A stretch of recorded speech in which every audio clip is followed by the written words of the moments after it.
so I love this because Kayelee talked about this earlier, the balance of masculine and feminine. You can light a white candle and you can light a black candle to symbolize the balance of light and dark. And you can meditate on that and release what's left over from winter. If you're still holding on to stuff, this is still a great time to let go.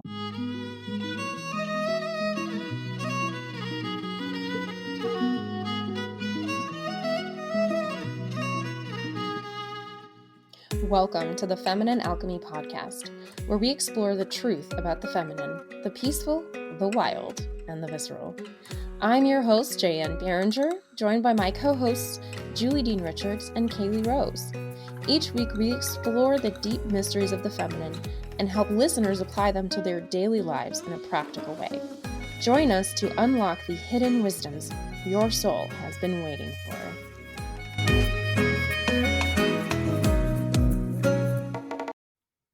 Hello, and welcome to another episode of Feminine Alchemy. Today, I'm Jaye Anne, your host, and we've got Julie Jean Richards and Kayelee Rose with us. Hello. Hello. Today, we're talking about Ostara, and this is part of the Wheel of the Year. It's associated with the spring equinox and is the root word for our word Easter. So we're going to talk about how this holiday fits into the Wheel of the Year and what you can do about it this year. And this year it comes up on the 21st, the 19th to the 21st, 23rd. It's a range of days. But hi, how's everybody doing? Let's get to know each other, right? Let's do that thing where we hang out and you learn something new. And we learn something new. This is stuff we have never learned about each other yet. So it's very exciting. You get to hear it in real time. So our big question, what is your favorite springy thingy? This is like the dorkiest question in the world.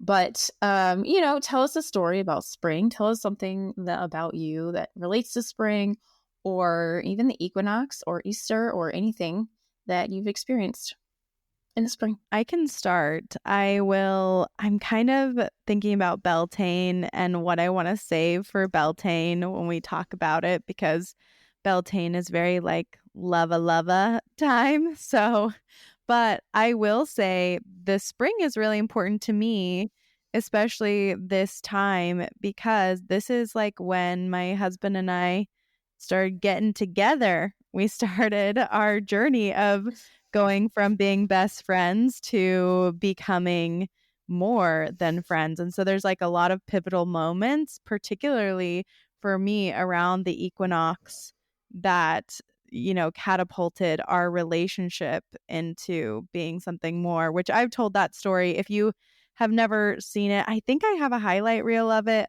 on Instagram. It is long. It is complex. It is way out there. But the end of it is that he proposed to me in a palace in India with flower petals coming down from the sky. So that's my favorite springy thingy that I love to think about. Love. That's beautiful. So magical. So magical. Oh my gosh. Kayelee, what's your favorite springy thingy? So honestly, I'd love watching like the tulips and the daffodils and all of those bulb plants starting to pop up out of the ground.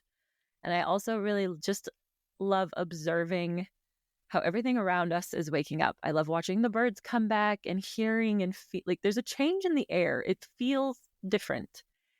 And like watching plants start to bud, like the trees start to get buds on them. I love all of that. I love being able to observe how the natural world is beginning to kind of wake up. But besides that,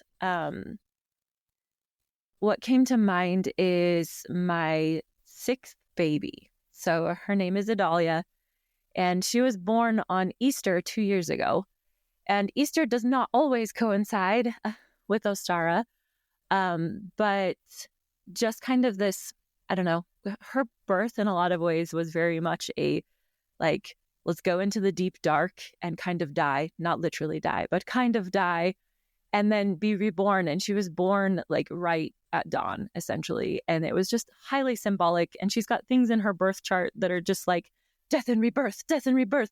And now there's light. And it's just her whole birth and even her whole existence thus far is very much like, here's light in the darkness. Here's the return of the light. And that's something that I think about when it is spring, now that I've had her. She's almost 2. But also just spring in general has that same feel of like, okay, we're coming out of that into the light again. I love this. That story just gave me so many chills. I had to like, woo. My favorite springy thingy. Okay, so I have a collection of stories around spring, so it'll be fine. When I was a kid, I loved my birthday. The birthday was the best. My birthday was the best, and I'm still obsessed with my birthday because I became an astrologer. Like, all right then. I'm obsessed with everyone's birthdays, right? But I guess I probably annoyed the crap out of my mom asking if it was my birthday yet.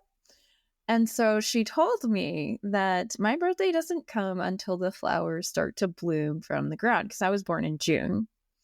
And so whenever I see like the tulips and the daffodils, I'm like, oh, my birthday's on its way. Like, that was my sign. My birthday is coming. Not that we had like tons of gifts or anything. It wasn't like that. It was just like, my birthday is on its way. Like, birthday for some reason was so fun. So that's my sign for that. And then the other thing is, one day, and this is like super relevant to this exact holiday, when we are on the equinox, like the actual equinox, you can balance an egg on the skinny side. And just it, because of the way that all of the rotations are and the tilt of the earth, that whatever, you can put the egg on the skinny side and it will, and like very gently, and you go, ah, and it like stays. You don't have to spin it or anything. You literally can just do that. You and have I remember to do being the at sound my effect though, right? This what? You have to do the sound effect though, right? But oh yes, and go, ah, yes, because we're like, oh my gosh, this is crazy. So we were at my grandma's and we were coloring Easter eggs, and it was also the equinox. And somebody threw out this random fact, and we were like, let's try it, and we did it, and it was so cool, and yeah, that was fun. So now you know something really important. oh my gosh, Everyone's going to be doing it now. Everyone, that is like one of your tasks on the equinox, which I believe the exact moment of the equinox will be March 20th. That will be right on, which is fun because it's my like high school best friend. Her birthday is March 20th. So there you go. Happy birthday, Alex. If you ever listen to this, that was for you. Go balance an egg on the other side. So fun. So let's get into it. Let's talk about Ostara. What is its purpose? What is the meaning of it? How do we connect with it? And of course, what are the snacks? So we always talk about snacks. But we need to connect in with the kind of more upstream, because everything we're about to talk about, a lot of people probably have heard in the context of Easter. And so I want to push us just a little farther upstream from when the Catholic Church came into the picture and sort of go, what is the earth connection here? Because that's really what we're looking at is the connection to the earth and how we are connected to the earth through this holiday. So Kayelee found a really cool reference from the Library of Congress. So I'm going to say this is probably legit, of the origin story of Ostara. So can you tell us about that? So yeah, absolutely. So this is more like the origin story of the Easter Bunny, actually, or where the Easter Bunny originated with Ostara. So pre-actual Easter. And yeah, it's a blog post from the Library of Congress called Folklife Today, apparently.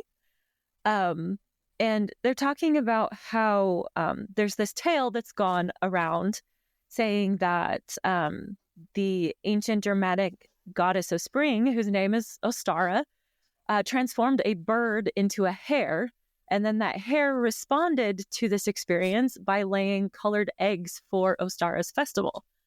And then this blog post goes on to say that some online sources claim that the story is very old, very, very old. And then other sources claim that it was invented in the 1980s as an explanation for the Easter Bunny. But this blogger from the Library of Congress did some research, and let's see, where was it? Yes. That apparently there are no ancient stories where Ostara transforms a bird into a hare.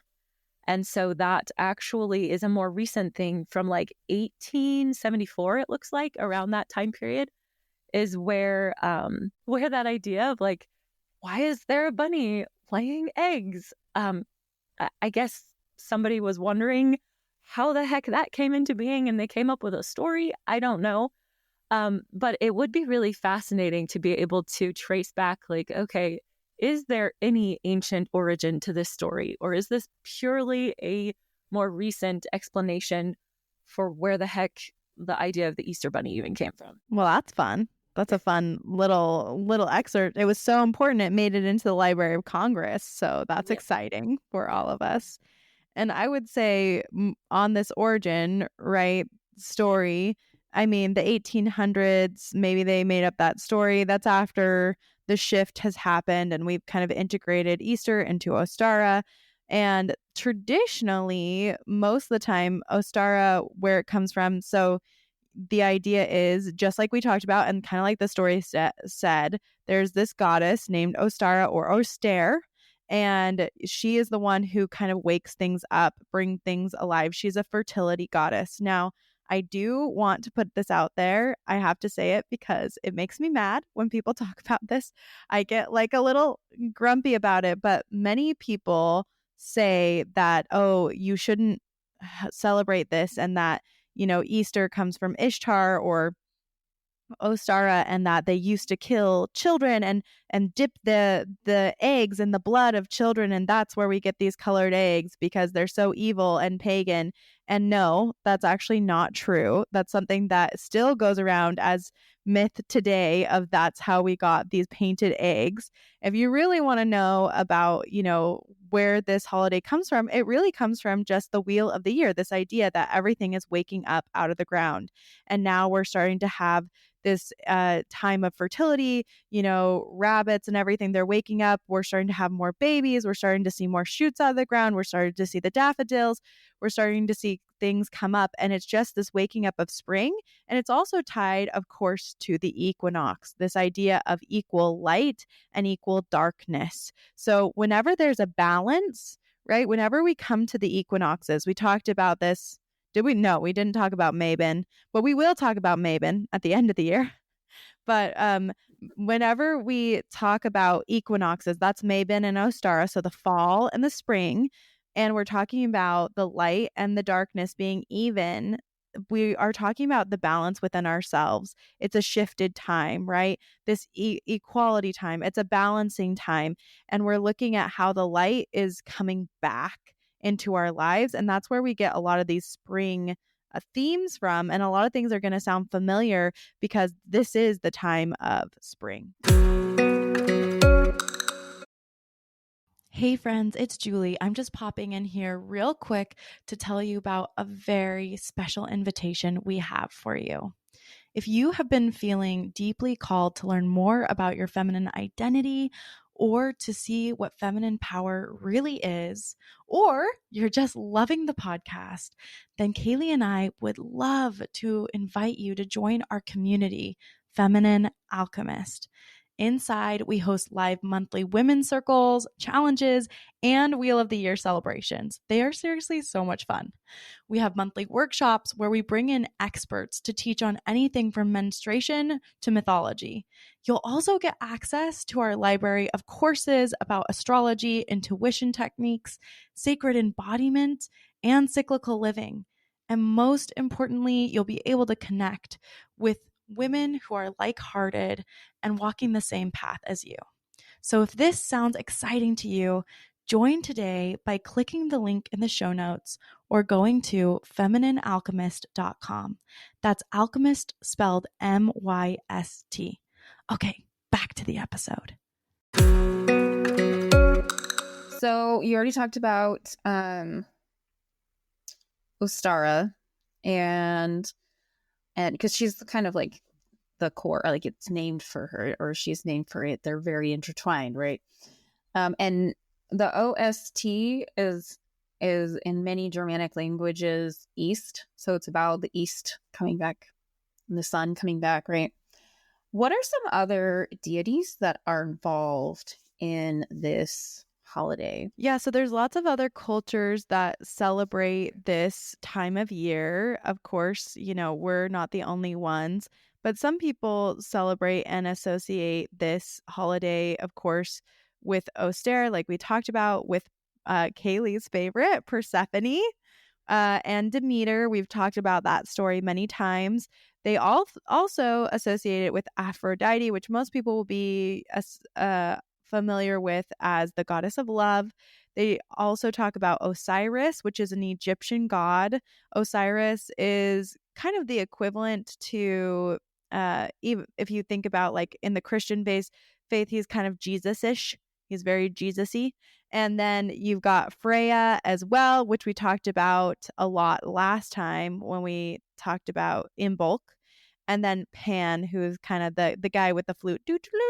And they're all these kinds of gods and goddesses who bring like life back. We're bringing back the life, resurrection, coming back, play, joy. And so that's why lots of people celebrate using these gods and goddesses. So fun. So fun. All right. So what do we do to connect with this holiday? What are some crystals, some symbols, rituals? What do we do? How do we do this? Okay. Well, if you would like to. So it turns out eggs are a big deal, right? We already knew that. You're going to know a lot of these symbols, eggs, rabbits, flowers, seeds, lambs, butterflies, birds, nests. Those are all symbols of Ostara and this time, of course, because it's springtime. And the colors will be really familiar too, right? Pinks, greens, yellow, lavender, light blue, white, gold, all these springy colors that remind us of flowers and things blooming and the light blue sky coming back. And I did want to say, when you talked about that OST meaning east, that it's so interesting because the elements of this holiday is actually air. So it has a lot to do with, and for people who don't know, each of the cardinal directions, so north, east, west, south, they all have a element that's associated with them. And so the east is actually associated with air. And so it's actually a perfect correspondence that we have, the air, and then we have this OST, which means east. So things coming back, the sun coming back from the east. And then also earth can be another correspondence, of course, because everything is growing. And then I'm going to ask you all one thing I do want to say, because we'll talk a little bit more about eggs when we talk about snacks, is there's actually another story about egg dyeing and where the idea of colored eggs comes from. For people who follow, more of an Eastern tradition or a Christian tradition, there is a tradition that Mary Magdalene went to the East and she proved that she, everything she was saying was true by taking an egg from the emperor and dyeing it red. That, like, she didn't dye it. In her hand, she changed the egg from white to red. And so in the Eastern Orthodox tradition, they actually still use red colored dyed eggs to celebrate Mary Magdalene, which is kind of cool for our purposes because we're all about femininity here. So that's another like feminine correspondence to where things like that come from. And then I want to ask you all, of course, because we've talked about like some of these, animals like rabbits and lambs, and we're talking about flowers like jasmine, lavender, rose, sandalwood, lemongrass. How do you use some of these things? Like, they're all the kind of fun things like tulips, honeysuckle, chamomile, rosemary. Are there any herbs that you like to use at this time, or do you guys want to mention anything about like lavender and chamomile and their uses? Yeah, I've been really into lavender rosehip tea lately. And it didn't dawn on me until you're just like, these are all the herbs you would use. And I'm like, well, yep, I've been using them. Really inspired by like fistfuls of lavender in my teacup, right?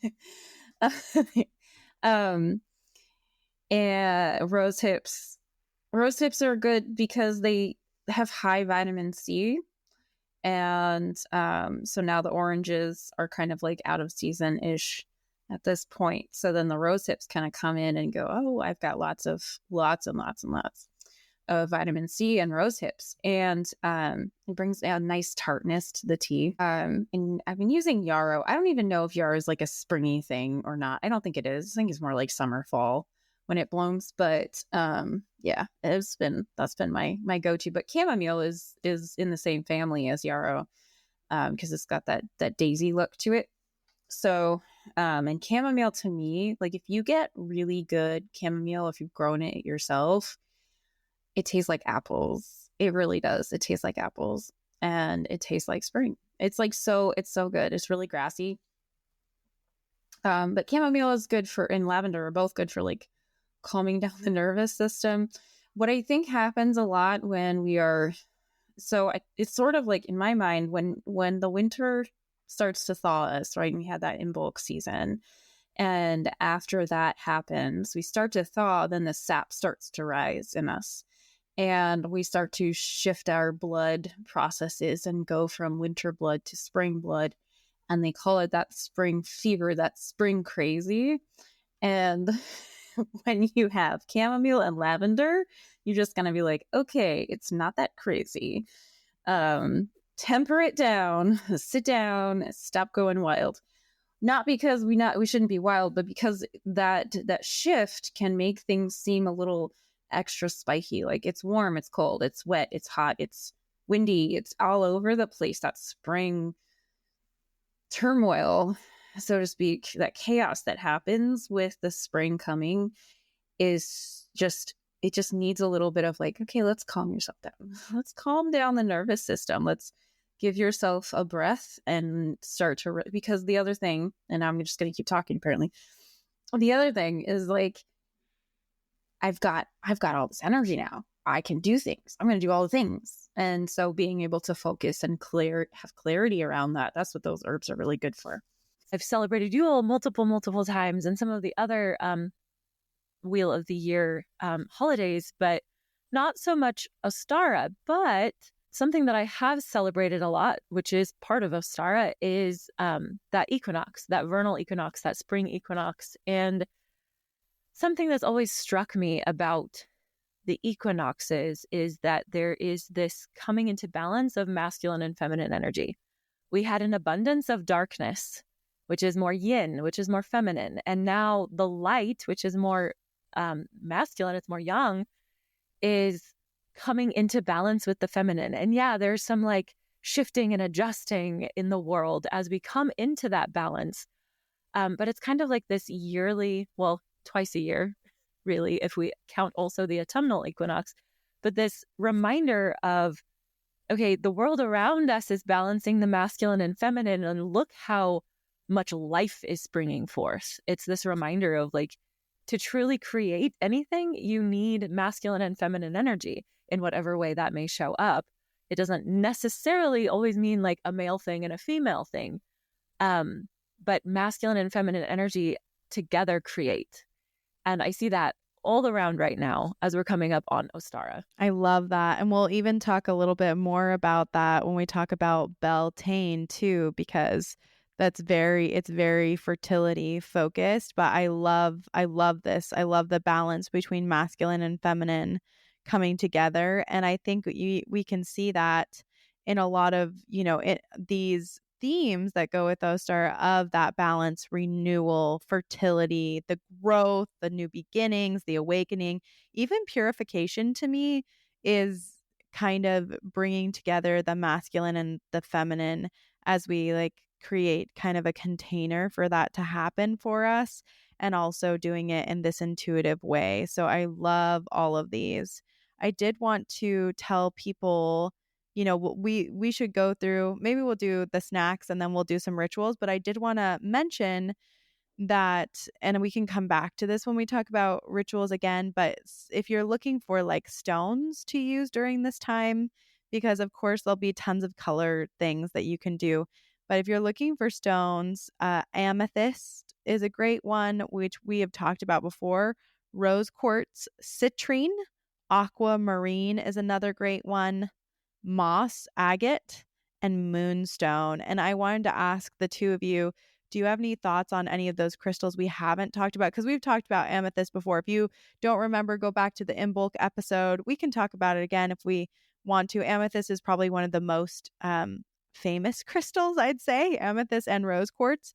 But if anyone has any thoughts about rose quartz, citrine, or aquamarine, or moonstone, I'd love to hear them and how you use them. And when you said moss agate, I immediately got really excited. And I'm not 100% sure why, because I can't even remember what moss agate is good for. I just love it. I love it. And I haven't read much about it recently. There's just the fact that it kind of looks mossy.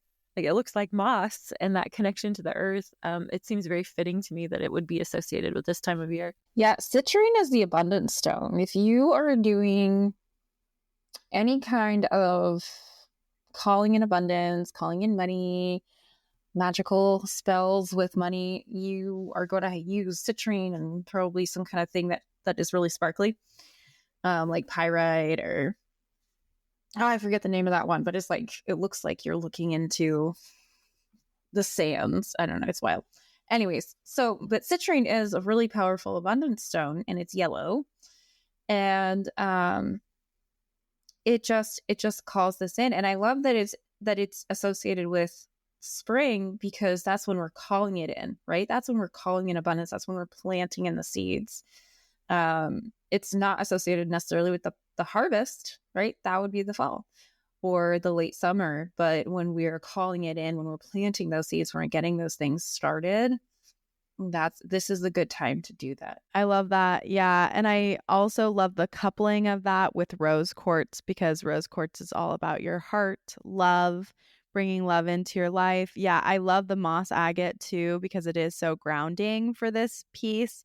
And it does that. And also, I should say, if a stone calls to you, answer the call. It doesn't have to be perfect. If you want to use some of these stones in, celebrations you want to do for this holiday, you don't have to just use these ones. Use to what calls to you. Just like Kayelee said, I just like moss agate because I like it, right? And moonstone also can be really great for rejuvenating ourselves and seeing more and bringing that in. So I love all of these correspondences. So let's move on to what we all know you're waiting for, particularly Jaye Anne. We love the snacks. We're going to talk about snacks. Have the snacks, man. Yeah, and I teased her too before we did this episode. I was like, I have such a good snack for this. I have such a good food for Ostara. She's like, don't tell me. I want to react in real time to what is it you make. Do you want me to tell you now? Tell me, what is the good snack? Oh, it's delightful. I do a French toast casserole for Ostara. I love this. Yeah. I love it. That's so good. I've had one of those before, and they're delightful. They are. And you use a lot of eggs, right? Because as far as foods, we do a lot of egg dishes. Now you're going to start adding in your fresh greens to this, right? Arugula, spinach, dandelion greens, maybe sprouts. There's also a lot of honey and dairy, just like with all of the festivals. Honey is really important, and dairy, honey particularly, because, it doesn't go bad. You can keep it all year, but it's that sweetness. But particularly right now, honey cakes and cheese and yogurt are really lovely for Ostara. And then you've got, nuts and seeds, of course, that are coming up, like pumpkin seeds and almonds. And then, some spring vegetables. Now, we don't want to get too heavy on the vegetables during this time, just because not all of them are ready. They're not totally in season, But some that are in season are like asparagus, carrots, peas, and radishes. A lot of the green stuff is what's going to come up first for you. And then there's also a lot of fruit-based desserts that we can get into, like citrus cakes with the last of the oranges. You can even do like a rose hip cakes or like a rose hip delicious, tart or something like that would be perfect for this. And you can do fruit salads. And then, of course, we've got herbal teas like chamomile, lavender, and then you can also do breads. Braided breads are the most common for Ostara. Braided breads are a big deal. I mean, bread is always a big deal, but particularly those braided breads and those scones. But I love a great French toast casserole because it uses all the eggs and it uses the bread and it has this delicious cinnamon mapley feel that, now they've tapped some of those maple trees. And this is the time I've tapped a maple tree before, everybody. I've done it. I've made maple syrup before. And this is actually right around the time they're doing it. So it's perfect to have that mapley flavor for you. Any other ideas on snacks? Well, I keep seeing hot cross buns being mentioned. I'm like, oh, interesting. That sounds fun. Do you ever wish you could feel instantly grounded? Try putting a piece of the Earth's crust in your body. Yoni eggs have been used by humans for a very long time to improve energetic connection to the Earth, cleanse the chakras, and massage and tone the pelvic floor.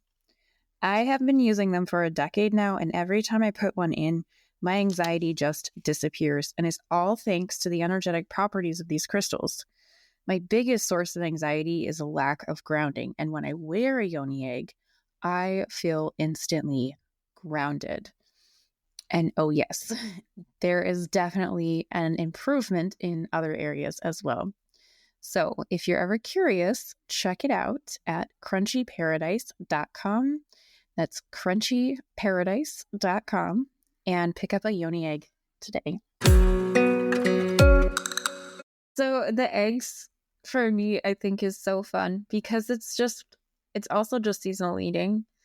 When you have chickens, you don't have eggs year round. You save your eggs. Eggs keep for a very long time, right? Like months and months and months. So you get lots of eggs over the summer because the chickens will lay about an egg a day over the summer. But in the winter, they sort of go through a reset period and they won't lay eggs anymore. So then it's the return of the eggs, right? And then it's like, oh, I'm going to eat all the eggs. Like, what else can I put eggs in, right? And I can't wait to have all the eggs because that's just like, they're so nourishing for our bodies. And but that's just like the natural thing. Like when you can't have something for a while and you're like, oh, I'm going to have all of it and everything. And so that's to me what Ostara snacks are all about. Now I really want deviled eggs. Well, yeah. That's right.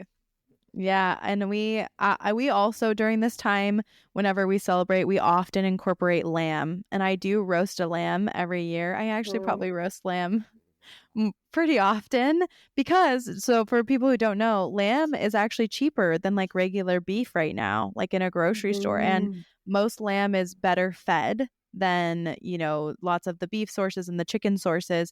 So a lot of the times the nutrient density is a lot better for you via lamb. But everyone's like, oh, that's scary. How do you roast a leg of lamb? Or whatever. Listen, I'm about to tell you the secrets, okay, of how to roast lamb. This is the lamb roasting secrets. Number 1, don't get a bone in. Don't get the bone in leg of lamb. That's silly. Just go to Costco. Get the because we all know I love Costco so much. Go to Costco, buy the Costco leg of lamb. It's less than $6 a pound. You get lamb at your Costco? Yes. Because we don't. You don't? It's so sad. Like it's hard to find lamb around here. What? Unless you actually go to a farmer. Wow. I thought every Costco had lamb. I'm very disappointed. Not that Costco. I've ever seen. I will be calling them, so don't worry about that. I'll have to go look. Be like, have I just missed it? It is hidden. It is hidden. So you've got to go over to that meat section. If you can't find it, ask someone to help you because it will be hidden from you, especially if you're not used to looking for it there. And then you get the lamb. This is the most important thing, okay? If you freeze it just like a turkey, make sure you take it out of the freezer a few days before and put it in your fridge for a few days. People forget about that, but if you don't start with frozen, I've done it before, okay? Learn from me. Don't start with frozen. You get your lamb on the counter, once it's been in the your refrigerator or whatever, or just take it home. This is important. Score the lamb. Okay, if you've never done this before, take a knife and cut slits in the lamb on both sides. Then all you have to do is make Kayelee is laughing at me. They're both laughing so much at me. Okay, but I'm very passionate about this, all right? I love it. Thank you. Which is, so then you make this beautiful concoction, okay? And this is where you can do a little bit of kitchen witchery if you would like. Put a little intention into your food if you want to. Take some olive oil. You're going to do olive oil, salt, garlic, pepper, and thyme and rosemary into the lamb. Tablespoon of each except the pepper. Don't do that much pepper. It will burn your mouth off. And then Dijon mustard. That is the secret. I love Dijon mustard. Yeah, the secret is the Dijon mustard, baby. And you sloop it all together. And you can say things to it, right? We talk to our food here. You can say things like become delicious, impart your delight. And then you take that little baby and you put it into the slits that you made in the lamb. You put it all over it and inside of it. And then you cook it for like an hour and 30 minutes. It's the literal best dinner of your life. I promise you. So just look it up. And if you don't believe me, I'm really sorry, you guys. This is going to sound like a swear word for a minute, but there's a blog called Damn Delicious, and it is damn delicious. And you should look it up. And they will tell you all the secrets about roasting lamb. I'm sorry I just took like 10 minutes to tell people how to make this, but it's worth your time. It was needed. It's needed. It's necessary. It was a ritual. You got us all the way into ritual now with cookery, because that is a top priority, right? Like, speak to your food. And you got to get the Deej. Get the Deej. Dijon, baby. That's the only way to do it. But it's so true, right? You can turn this into a ritual, whatever you like. Maybe you don't like lamb. I know people think they don't like lamb. Then they have my lamb and they love lamb. So I bet you actually love lamb. You just don't know like Julie said, and then you will love it. And then you'll love it. Come to my house for dinner for Ostara. So yeah, this is a great time because all of these festivals have to do with food, right? And every holiday has to do with food because we love food. This is a great time to practice mindfulness, intention, and to fold some ritual into what you're doing with your food, talking to it, right? Like, you don't have to do a spell or whatever, but you can talk to your food if you would like and turn it into something beautiful. So that's what I have to say about snacks. So maybe we should move on to rituals. I love snacks. I think part of the problem is, and we talked to we talked to Hilda about eating food straight from the earth and seasonal eating, and what do people who are the earth's people eat, and how do they stay healthy while doing that? And I think a lot of people, when we think of snacks, we think of chips, we think of pretzels. And so I'm here to rewrite the conversation around snacks to be ritual foods associated with a holiday that comes from the earth, because we just need to change the mindset. Yeah, love it. Amen. And eat more lamb. Throw some cheese in there too. Sorry. I was just gonna say, throw some cheese in there and too. Honey. Yeah. Fruit. Charcuterie. Board. So my dad used to, and this is totally a tangent, my dad used to take, and I think my mom still does this, any kind of large piece of meat and just stab it a few times and shove an entire clove of garlic into each hole. It's so good. So Julie is right. Score the meat before you season it. Winning. That is the key to kitchen witchery. I love it. Okay. So we got some snacks going. We got some cheese. We got some not fresh, but some dried fruit and nuts, some fresh fruit. And what are we going to do? What kind of ritual are we experiencing? And what's the deal? What do you think? Kayelee, do you want to say anything before I go on? I just always feel like I always talk a lot during these holidays, and I feel really bad You about know it. more about it than I do. You love these holidays so You've much, lived though. these holidays more than I have, for sure. I'm some of these holidays I'm definitely a newbie, and others I'm more experienced. But I love hearing from you. Though I do have one thing I want to say. As I was pondering and Jan was talking, I was like, a ritual that would feel so, so good around this holiday would be to just go out and like sunbathe. Just go be out in the sun and feel it and feel the breeze. And it might be really brisk and really fretful if you live where I do currently, because it gets really windy. Or it might be nice and gentle, but feel the sun. It feels different than it's been feeling. Yeah. And just kind of maybe set this intention of soaking in all the goodness that is available to you now. And maybe the goodness that you haven't let yourself be available to up to this point.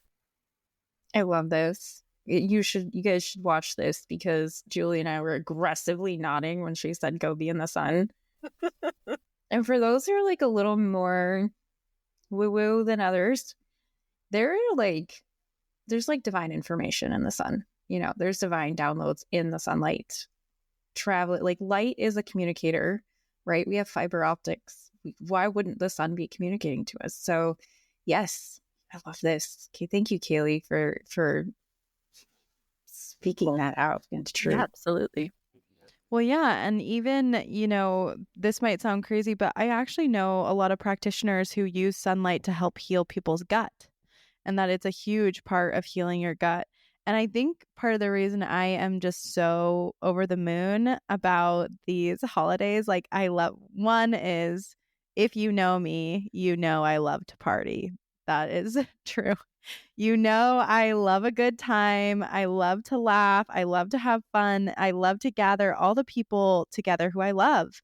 And for me, this is an opportunity to do that and to have everybody else experience the joy of doing this for themselves.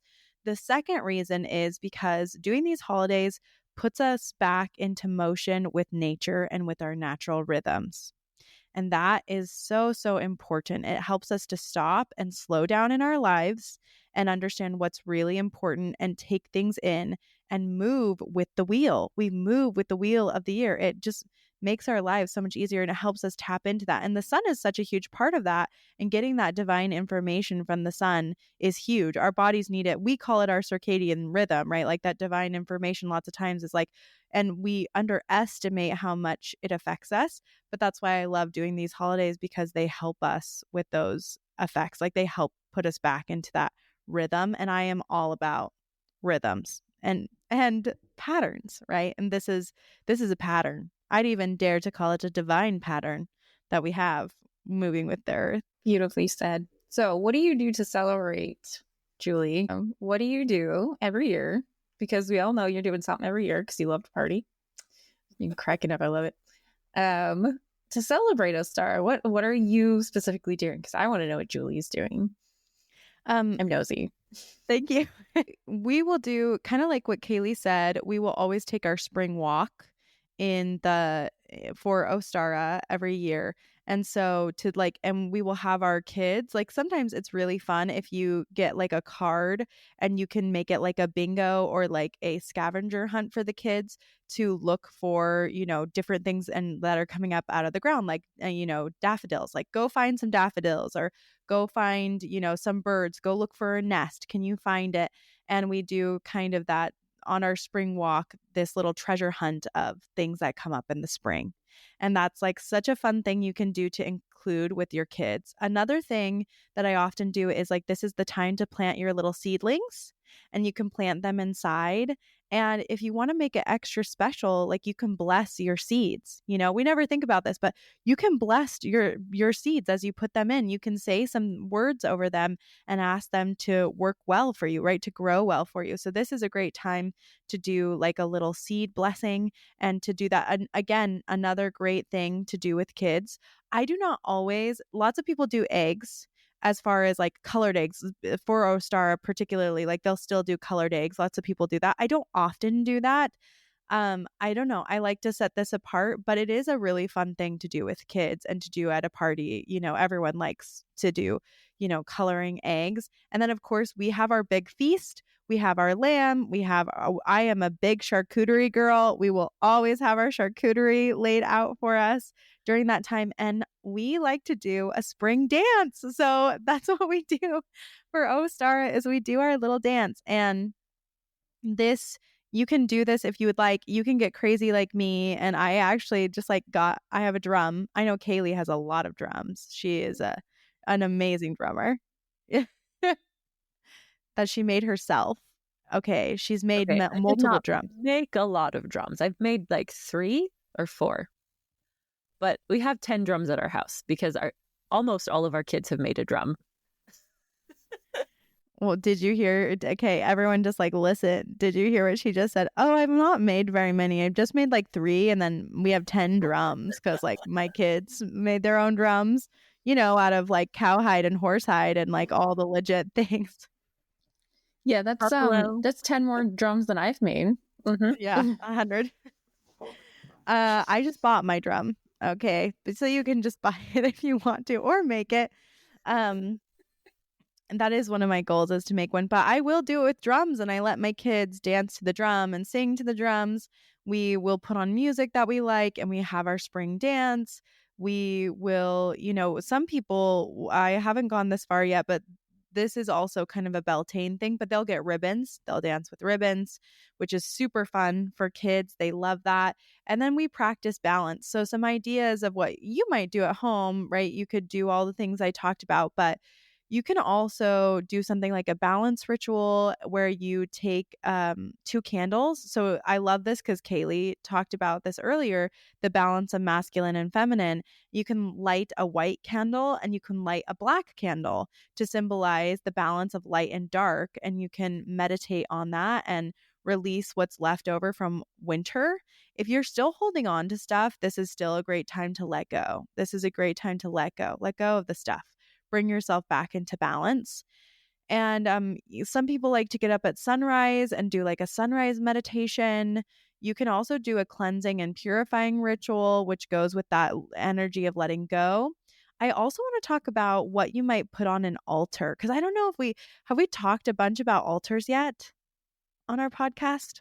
I don't think we've said much at all about altars, actually. So Okay. yeah, this is a great time to get started on that. Yeah, why don't you talk about altars, Jaye Anne, and what they're for? Like, why do you have them? Yeah, so there's different kinds of altars. Most of the time, we're either honoring things that are important to us. So they act as magnifiers, first of all. They'll act as magnifiers into our real life. So when you create an altar, you're putting stuff in there that's symbolic of stuff that you want to create or have or do. So that's why keeping your altar clean is important, because if you have a lot of dust on it, then you're like, oh, I want dust in my life, right? And so it's sort of like this vortex of magnification into your real life. And you can have different kinds of altars. You can have a love altar if you're calling that in, or if like even if you're in a relationship, like if you want to maintain that really well. I know a lot of people have ancestral altars, will have photographs of their ancestors and probably some. Oh, the name of that flower escapes me. I can see it in my mind. Marigold. Thank you. I had a million of them this year. My husband's like, are we marigold farmers? I'm like, no, they just like took over. Yes, marigold, stuff like that. But also, if you just have like a generalized altar, it's a great place to put like everything that feels like you in there and everything you want to continue to uphold in your life in there. And so one thing that I have recently learned is that it's also a space that you can cleanse your tools. And so when you put that stuff in there, it is like cleansing it with your energy. So you're not like I don't know if you just like put it down or whatever, it's still doing that thing where it's cleansing it, which I thought was really cool, kind of like selenite does. But what does an Easter altar look like, Julie? Yeah, you can put lots of things on it. And I do want to say, whether you think you do or not, you probably do have an altar in your home already. You just haven't realized that it's an altar. It's not just a plate of rocks, guys. It's not just a plate of pretty rocks. It's not just a tablescape. It's an altar. It's not just that bookshelf that you put some stuff on that means a lot to you. It's an altar, guys. Okay. And if you gasp at the moon, you're also a witch. Okay, there's my soapbox. Yeah. That was not directed at anyone I know, except that it really was. Oh my gosh. Oh geez. Yeah, you have one, right? And most people think about your house. You've got shelves that you love to put beautiful things on, like Jaye Anne said. But think about your mantle. Lots of people have mantles, whether they're like real mantles for a fireplace or fake mantles, whatever. And lots of times, what do we put on the mantle? The TV. The TV is what's on the mantle. Not to like call anybody out. If your TV's on your mantle, like it doesn't mean you're a bad person or anything like that. But the mantle and these shells are like the center of our attention, right? Like, where's our attention going? What are we focusing on? Like Jaye Anne said. And so, whether you know it or not, you probably already have an altar in your home with special things that help focus your attention and what's important to you. And so, maybe it's just time to be a little bit more intentional about where you're focusing your attention and intentions on by creating an altar that works for you. Sorry, Kayelee, you looked like you had a thing to say. I don't want to stop you from saying it. Oh, I 100% agree. Yeah, and that's perfect. As far as the question of what to put on your altar, that's actually really important to think about, because what you put on your altar is really about what do you want to happen, right? Like what's your intention, what's your goal, and what do you want to focus on? For this time with Ostara, thinking about cleansing things out and letting things go, purifying and balancing is a great thing to focus on. So whether or not that is like an actual scale, like you could put like a actual scale on your altar if you wanted to, or something that makes you feel in balance. Most of the time for Ostara, you're going to want to use the colors and the stones that we talked about, right? You can use anything. So maybe you see some daffodils. You can cut those daffodils. You can put them on your altar if you want to. Maybe you want to use that rose quartz or that amethyst, or maybe you like moss agate and you want to put that on your altar. That would be a great thing to put your spring altar on. Maybe you like those colors, right? You have some leftover stuff, ribbons or whatever it is, that's that light pink and the blues and the greens. You can put those on your altar. Maybe you have a picture of spring and what you want spring to be like and what you're trying to plant. What are you after? Maybe you need more money in your life. Maybe you put citrine on your altar. So it's just about what you want to focus on. But those are all great ideas for a spring or a Ostara altar. I also oftentimes I recommend on your altar space to have something from the 4 elements. Maybe this is getting way too down into it, but something that represents air, like a bell. A bell is a really great thing to have, or even like an incense thing, or something that you would burn, like sage or Palo Santo or something like that, can be great to have on that for air. You can have fire, a candle, right? You can put a candle or a light or something. Earth could be a crystal. Water can be lots of things. Like I have a tea kettle that I keep on my altar, and that's like my water, right? Because it's pouring that water. You can also have different stones that represent water to you on your altar, or a bowl of little water, rainwater on your altar. Jaye Anne wants to say a thing. Feathers. Feathers are really common. I was just air. thinking about feathers too. Yeah. Feathers are really common for air. That was my thought about that. I have another thought though about a ritual, which only just occurred to me as we've been talking. And that thought is this: Yoni eggs. It's a crystal. It's shaped like an egg. You can get it in all these fun different, like rose quartz is like the best one for it, especially. So if you want to connect with the crystal in a different way, Yoni eggs are a great way to do that. And Ostara is a great time to lay an egg. That's beautiful. I love that. But you actually might need to explain to people what yoni eggs are, because I bet you there are people are like, what is she talking about? What is a yoni egg? Like, what does that even mean? So tell us, Jaye Anne. Yeah, so a Yoni egg is an egg-shaped crystal. And so it's not like, please do not do this with your local like crystal shop and just grab an egg-shaped crystal of any kind and do this. But it is special. It is a specially prepared crystal that you put inside your yoni, which is the lady parts. And you put it in, and it because it's part of the Earth's crust, it will ground you instantly.